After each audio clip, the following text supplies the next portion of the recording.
Chapitre 2. La royauté. Toutes les formes traditionnelles de civilisation sont caractérisées par la présence d'êtres qui, du fait de leur divinité, c'est-à-dire d'une supériorité innée ou acquise par rapport aux conditions humaines et naturelles, incarnent la présence vivante et efficace du principe métaphysique au sein de l'ordre temporel.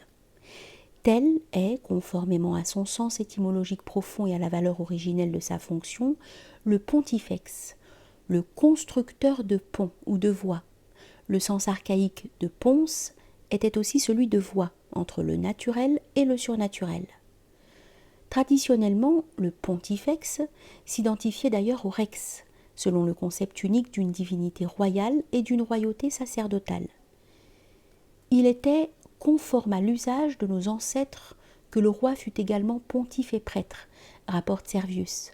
Et l'on trouve dans la tradition nordique cette formule, que celui qui est le chef soit pour nous le pont. Ainsi, les vrais rois incarnaient d'une façon stable cette vie qui est au-delà de la vie, soit par leur simple présence, soit par leur médiation pontificale, soit en vertu de la force des rites rendus efficaces par leur pouvoir et les institutions dont ils constituaient le centre, des influences spirituelles rayonnaient dans le monde des hommes, se greffant sur leurs pensées, leurs intentions et leurs actes, endiguant les forces obscures de la nature inférieure, ordonnant l'ensemble de la vie en vue de la rendre apte à servir de base virtuelle à des réalisations de lumière, favorisant les conditions générales de prospérité, de salut et de fortune. Le premier fondement de l'autorité et du droit des rois et des chefs, la raison pour laquelle ils étaient obéis, craints et vénérés dans le monde de la tradition, était essentiellement leur qualité transcendante et non humaine, considérée non comme une expression vide, mais comme une puissante et terrible réalité. Dans la mesure même où l'on reconnaissait la prééminence ontologique de ce qui est antérieur et supérieur au visible et au temporel, on reconnaissait immédiatement à ces êtres un droit souverain, naturel et absolu. Il est une conception que l'on trouve dans aucune civilisation traditionnelle et qui n'est apparue que dans les temps de décadence qui suivirent. C'est la conception purement politique de l'autorité suprême. L'idée qu'elle se fonde sur la simple force et la violence, ou sur des qualités naturelles et séculières comme l'intelligence, la sagesse, l'habileté, le courage physique, la sollicitude minutieuse pour le bonheur matériel collectif. Son fondement a toujours eu au contraire un caractère métaphysique.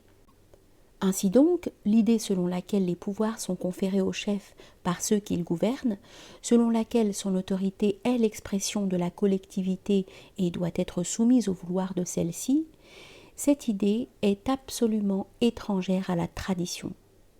C'est Zeus qui donne au roi de naissance divine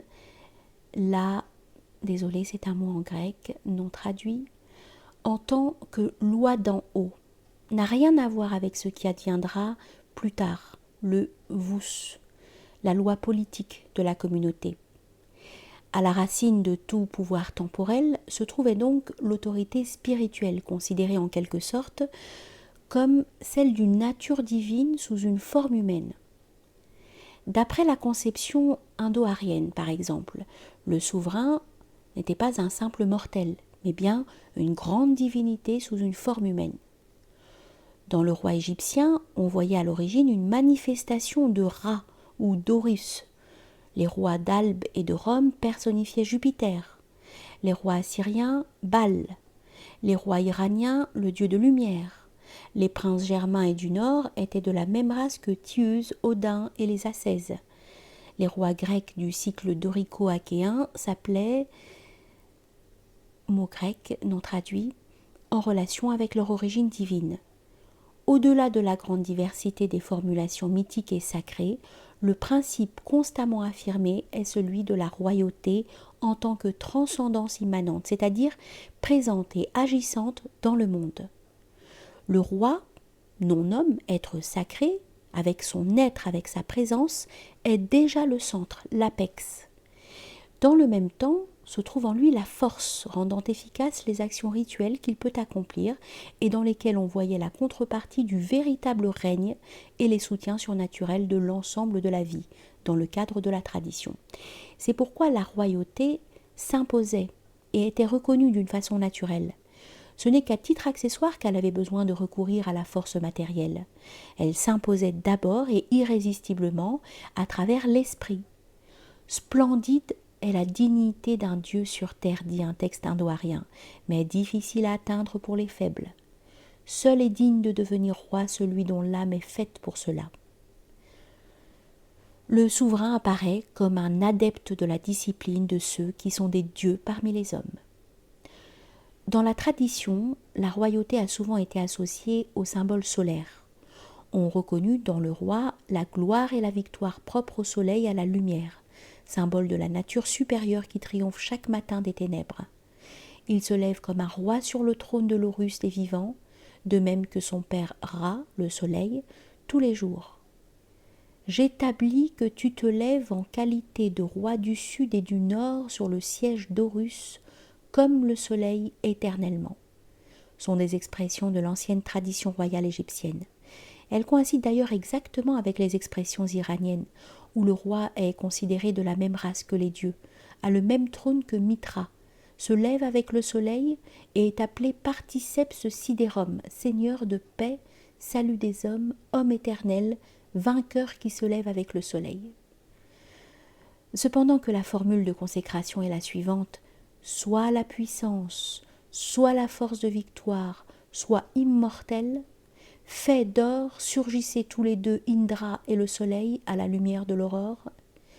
Il est dit dans la tradition indo-arienne à propos de Rohita, la force conquérante, personnification d'un aspect de la solarité et du feu divin, Agni, se portant en avant, il, Agni, a créé la royauté dans ce monde. Il t'a apporté la royauté, il a dispersé tes ennemis.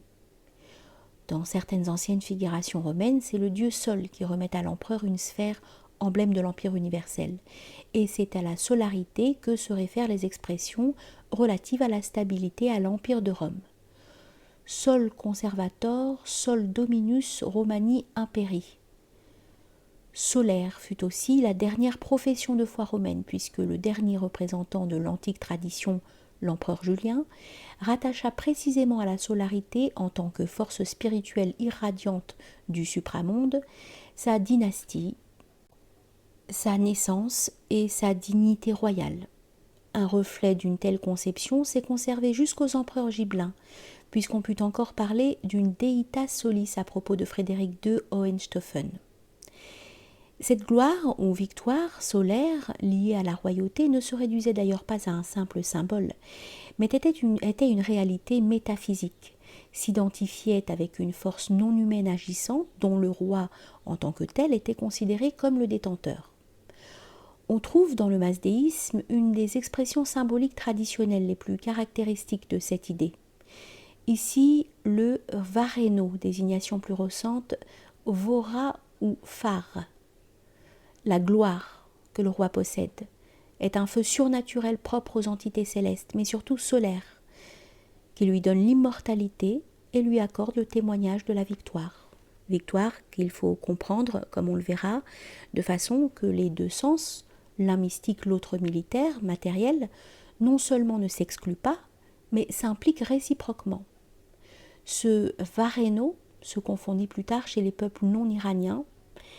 C'est ainsi que cette dernière réapparaît dans la tradition romaine sous les espèces de cette fortune royale que les Césars se transmettaient rituellement et dans laquelle on peut reconnaître une assomption active, triomphale, du destin personnifié de la cité, déterminé par le rite de sa fondation. L'attribut royal romain de Félix doit être rapporté au même contexte, à la possession d'une virtus efficace extranormale. C'est également une idée romaine que l'autorité légitime ne découle pas de l'hérédité ou du vote du Sénat, mais des dieux, c'est-à-dire d'un élément surnaturel, et qu'elle se manifeste par la victoire. Dans la tradition védique apparaît une notion équivalente, l'Agni Vaisvanara, conçue comme un feu spirituel qui guide les rois conquérants vers la victoire. Dans l'ancienne Égypte, le roi était appelé non seulement Horus, mais Horus combattant, Or-Aha, pour désigner ce caractère de victoire ou de gloire du principe solaire présent chez le roi. En Égypte, celui-ci était non seulement de descendance divine, entre guillemets, mais il était constitué comme tel et ensuite périodiquement confirmé comme tel au moyen de rites qui reproduisaient la victoire du dieu solaire Horus sur Typhon VII, démon des régions inférieures. On attribuait à ces rites le pouvoir d'évoquer une force et une vie qui embrassaient surnaturellement les facultés du roi. Uas, la force, a d'ailleurs pour idéogramme le sceptre porté par les dieux et par le roi, idéogramme qui dans les textes les plus anciens correspond à un autre sceptre en forme de ligne brisée où l'on peut reconnaître le zigzag de la foudre. La force royale apparaît ainsi comme une manifestation de la force céleste fulgurante, et l'union des signes vie-force, anchus, forme un mot qui désigne aussi le lait de flamme dont se nourrissent les immortels et qui, à son tour, n'est pas sans rapport avec l'Uraeus, la flamme divine, tantôt vivifiante, tantôt terriblement destructrice, dont le symbole en forme de serpent ceint la tête du roi égyptien. Dans cette expression traditionnelle, les divers éléments convergent donc vers l'idée unique d'un pouvoir ou fluide non terrestre.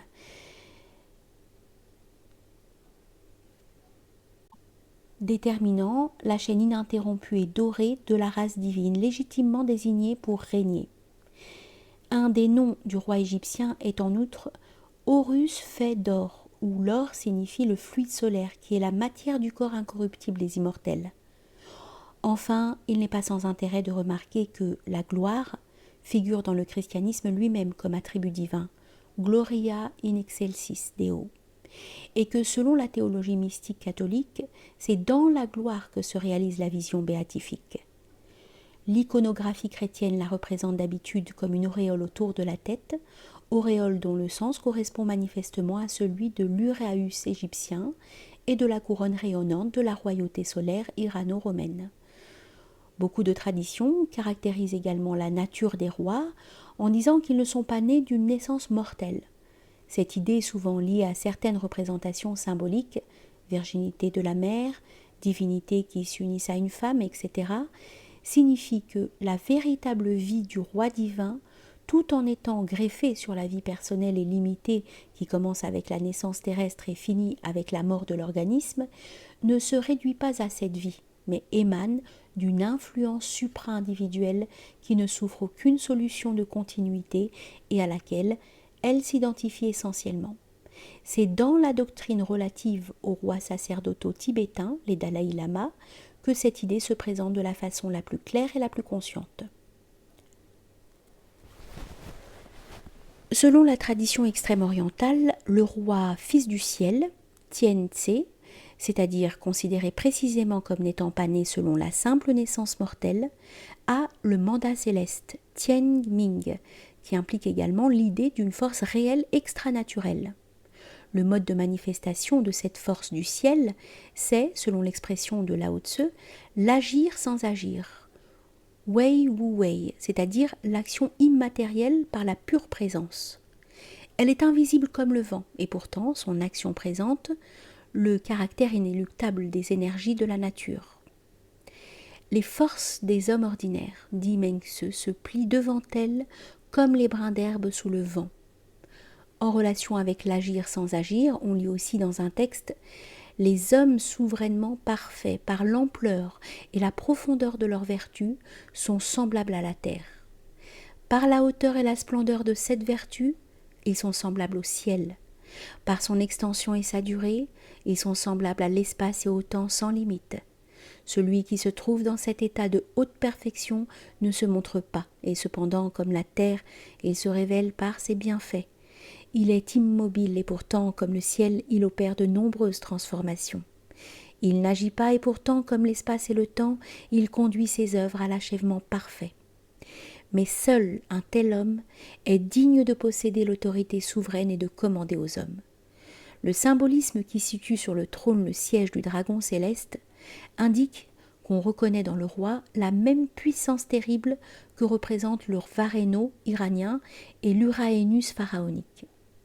Établi dans cette force ou vertu, le souverain, Wang, avait dans la Chine antique une fonction suprême de centre, de troisième pouvoir entre le ciel et la terre. On estimait que de son comportement dépendait occultement non seulement le bonheur ou les malheurs de son royaume et les qualités morales de son peuple. C'est la vertu immobile émanant de l'être du souverain et non ses actions qui rend bonne ou mauvaise la conduite de son peuple. Mais aussi la marche régulière et favorable des phénomènes naturels eux-mêmes. Cette fonction de centre présupposait cependant sa stabilité dans ce mode d'être intérieur, triomphal, dont nous avons parlé, et auquel on peut faire correspondre ici le sens de l'expression connue « invariabilité dans le milieu », ainsi que la doctrine selon laquelle c'est dans l'invariabilité dans le milieu que se manifeste la vertu du ciel. S'il en était ainsi, rien n'avait en principe, contre sa vertu, le pouvoir de changer le cours ordonné des choses humaines et de l'État, et de la nature elle-même. Le souverain devait donc chercher en soi, non en tant que souverain, mais en tant qu'homme, la cause première et la responsabilité cachée de tout événement anormal. D'un point de vue général, la notion d'opération sacrée, au moyen desquelles l'homme soutient à l'aide de ses pouvoirs profonds l'ordre naturel et rénove pour ainsi dire la vie même de la nature, appartient à une tradition archaïque qui très fréquemment se confond avec la tradition royale.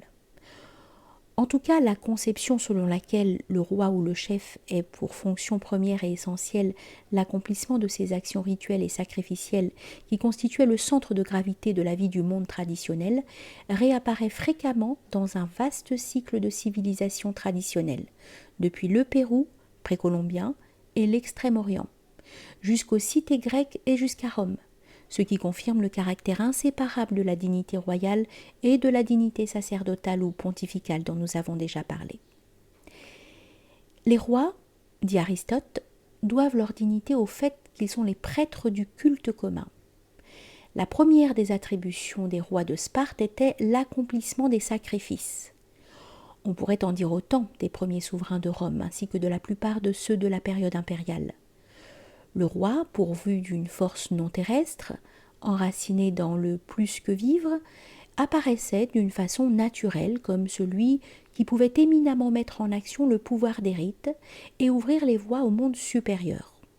C'est pourquoi, dans ces formes de tradition, où l'on trouve une caste sacerdotale distincte, le roi, en vertu de sa dignité et de sa fonction originelle, en fait partie, et à vrai dire, est son chef. Tel fut le cas dans la Rome des origines et aussi dans l'Égypte antique. Pour pouvoir rendre propices les rites, le pharaon répétait journellement le culte auquel on attribuait le renouvellement de la force divine qu'il portait en lui. Et en Iran, où, comme on le lit dans Firdoussi et comme le rapporte Xénophon, le roi qui, en vertu de sa fonction, était considéré comme l'image du dieu de lumière sur la terre, appartenait à la caste des mages et était son chef.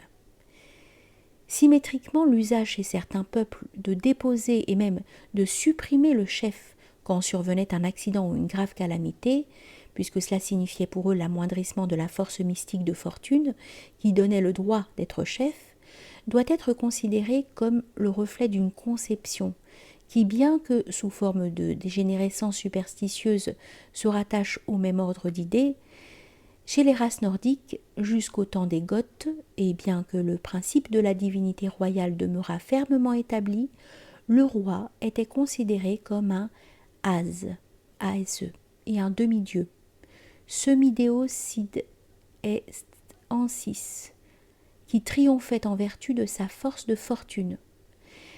Un événement funeste comme une famine ou la peste ou une destruction de récolte était imputé moins à une disparition du pouvoir mystique de fortune instauré chez le roi qu'à un acte qu'il devait avoir commis en tant qu'individu mortel et qui en avait paralysé l'efficacité objective. Par exemple, selon la tradition, pour avoir manqué à la vertu arienne fondamentale, celle de la vérité, pour s'être souillé de mensonges, l'antique roi iranien Yima aurait été abandonné par la gloire, par la vertu mystique d'efficacité. Jusqu'au Moyen-Âge franco-carolingien et dans les cadres du christianisme lui-même, des conciles d'évêques furent convoqués pour rechercher à quel écart de représentants de l'autorité temporelle ou même ecclésiastique pouvait être attribuée la cause d'un malheur déterminé. Ce sont les dernières résonances de l'idée en question. Il était donc nécessaire que le roi gardât la qualité symbolique et solaire de l'invictus, et par conséquent l'état de centralité impassible et non humaine, auquel correspond précisément l'idée extrême-orientale de l'invariabilité dans le milieu. Autrement, la force et avec elle la fonction passaient à celui qui prouvait qu'il saurait mieux l'assumer. Il s'agit d'un des cas où le concept de victoire devient le point d'interférence de diverses significations. À cet égard, et à condition de la comprendre dans son sens le plus profond, il est intéressant de se référer à la légende archaïque du roi des rois de Némi, dont la dignité royale et sacerdotale en même temps passait à celui qui avait su le surprendre et le tuer. On sait que Fraser a tenté de rapporter à cette légende maintes traditions du même type, répandues partout à travers le monde. Ici, la preuve, envisagée sous l'aspect d'un combat physique, à supposer qu'il s'agisse d'un tel cas, n'est que la transposition matérialiste de quelque chose à quoi l'on attribue une signification supérieure, ou qui doit être rattachée à l'idée générale des jugements divins, dont nous parlerons plus loin. Quant au sens profond de la légende du roi prêtre de Némi, il faut se rappeler que, selon cette tradition, seul un esclave fugitif, c'est-à-dire ésotériquement un être échappé aux liens de la nature inférieure, qui avait réussi à accueillir un rameau de chêne sacré, avait le droit d'affronter le Rex Nemorensis. Or le chêne équivaut à l'arbre du monde, qui dans beaucoup d'autres traditions symbolise très souvent la force primordiale de la vie, et aussi une force de la victoire. Le sens est donc que seul un être qui est arrivé à participer à cette force peut aspirer à enlever de haute lutte sa dignité au Rex Nemorensis. À propos de cette dignité, il convient de remarquer que le chêne, de même que la forêt dont le prêtre royal de Némi était Rex, avait des rapports avec Diane, et que Diane était en même temps l'épouse du roi des bois. Dans les anciennes traditions de la Méditerranée orientale, les grandes déesses asiatiques de la vie étaient souvent représentées par des arbres sacrés. Depuis le mythe hellénique des Hespérides jusqu'au mythe nordique de la déesse Idune et au mythe gaélique de Magmel, résidence de déesses d'une splendide beauté de l'arbre de la victoire, des liens symboliques traditionnels apparaissent toujours entre des femmes ou déesses, puissance de vie, d'immortalité ou de sagesse, et des arbres. En ce qui concerne le Rex Nemorensis, ce qui se manifeste donc aussi à travers les symboles, c'est l'idée d'une royauté tirant son origine du fait d'avoir épousé ou possédé la force mystique de vie, qui est aussi la force de sagesse transcendante et d'immortalité, personnifiée soit par la déesse, soit par l'arbre. C'est pourquoi la signification générale de la légende de Némi, signification que l'on retrouve dans beaucoup d'autres légendes ou mythes traditionnels, est celle d'un vainqueur ou héros, entrant comme tel en possession d'une femme ou déesse qui, en d'autres traditions, a soit le sens indirect d'une gardienne des fruits d'immortalité, telles sont les images féminines qui se trouvent en relation avec l'arbre symbolique dans les mythes d'Héraclès, de Jason, de Gilgamesh, etc., soit directe d'une personnification de la force occulte du monde et de la vie, ou encore d'une personnification de la science non humaine. Cette femme ou déesse peut se présenter enfin comme l'expression même du principe de la souveraineté, le chevalier ou le héros inconnu des légendes, qui devient roi quand il fait sienne une mystérieuse princesse. Il est possible d'interpréter dans le même sens certaines traditions antiques relatives à une origine féminine du pouvoir royal. Leur signification est alors exactement opposée à l'interprétation gynécocratique dont nous parlerons en temps opportun. Au sujet de l'arbre, il n'est pas sans intérêt de remarquer que dans les légendes médiévales aussi, il est en relation avec l'idée impériale.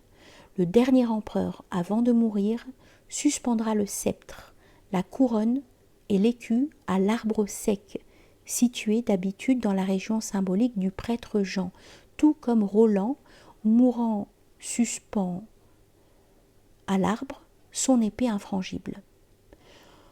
Autre convergence des contenus symboliques, Fraser a relevé la relation existant entre la branche que l'esclave fugitif doit arracher au chêne sacré de Némi pour pouvoir combattre avec le roi des bois, et le rameau d'or qui permet à Énée de descendre vivant aux enfers, c'est-à-dire de pénétrer vivant dans l'invisible.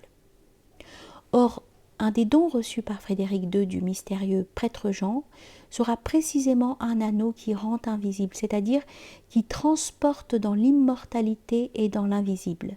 Dans les traditions grecques, l'invisibilité des héros est souvent synonyme de leur passage dans la nature immortelle et assure la victoire. De même, Siegfried, dans le Nibelungenlied, grâce au même pouvoir symbolique de se rendre invisible, soumet et conduit aux noces royales la femme divine Brunhilde. Brunhilde, aussi bien que Siegfried, dans le Sigdrfumal, apparaît comme celle qui confère au héros qui l'éveille les formules de sagesse et de victoire contenues dans les runes. Des restes de tradition où reviennent les thèmes contenus dans la légende archaïque du roi des bois subsistent jusque vers la fin du Moyen-Âge, et même plus tard, toujours associés à l'idée antique que la royauté légitime est susceptible de manifester, même d'une façon spécifique et concrète, nous dirons presque expérimentale, des signes de sa nature surnaturelle. Un seul exemple. À la veille de la guerre de Cent Ans, Venise demande à Philippe de Valois de fournir la preuve de son droit effectif à être roi, par l'un des moyens suivants. Le premier, qui est la victoire sur l'adversaire avec lequel Philippe aurait dû combattre en champ clos, ramène au Rex Nemorensis et aux témoignages mystiques inhérents à chaque victoire.